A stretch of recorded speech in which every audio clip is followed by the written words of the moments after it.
বার্লিনে আজকাল temperature 36 degree Celsius চলতেছে। কেউ কখনো ভাবতে পারছিল যে ইউরোপে এত গরম পড়তে পারে?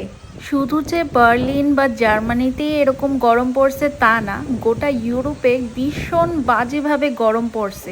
হ্যালো বন্ধুরা, আমি Tania and welcome to my channel Bangal Maya in Germany. আশা করি তোমরা সবাই ভালো আছো, আমিও আজকে ভালো আছি। আজকের এই মিনি ব্লগটাতে তোমরা লগে আমি জার্মানির ওয়েদার কিরকম হয় সেটা তোমরা লগে শেয়ার করুন। জার্মানিতে 4 রকমের সিজন হয়: স্প্রিং, সামার, অটাম, উইন্টার। আর এখানে আলাদা কইরা মনসুন সিজন কইয়া কিছু হয় না, বিকজ রোজই বৃষ্টি হয়।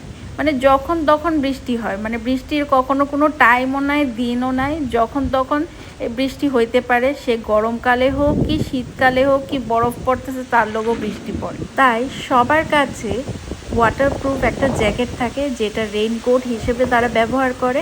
আর এখানকার জার্মানরা বেশি ছাতা ইউজ করে না, বিকজ যে পরিমাণে হাওয়া হয় ওই ছাতা কন্ট্রোল করতে পারে না, তাই তারা ওই রেইনপ্রুফ বা ওয়াটারপ্রুফ জ্যাকেটটাই ইউজ করে। যাই হোক, তো জার্মানরা সব সময় তারা সামার সিজনের লিগে অপেক্ষা করে থাকে। তারা জানে যে এই ডার্ক একটা উইন্টারের পর যে সামার সিজনটা তারা খুব এনজয় করব। কিন্তু এই সামার সিজনটা এত গরম এবার হইব তারা নিজেরাও কল্পনা করতে পারছে না। লাস্ট কিছুদিন ধইরা বার্লিনে 36 ডিগ্রি টেম্পারেচার চলতেছে। ভাবা যায় ইউরোপে নাকি এরকম গরম পড়তে পারে। যাই হোক, তো আজকে সকালবেলা দেখি যে পুরো আকাশ পুরো কালো হয়ে সেটা কি ঝড়ের মতো শুরু হয়েছে। আর এখানকার বাড়ি বা অ্যাপার্টমেন্টের মধ্যে কোনো সিলিং ফ্যানের ব্যবস্থা নাই, তাই এই গরমে জার্মানদের অবস্থা খুবই খারাপ। তার মধ্যে যারা আমরার মতো ইন্ডিয়ানরা এখানে থাকতেছে তারা পর্যন্ত এই গরম সহ্য করতে পারতেছে না, অথচ আমরা ইন্ডিয়াতে কিন্তু 42 ডিগ্রি সেলসিয়াসের মধ্যেও কিন্তু আমরা সারভাইভ করছি।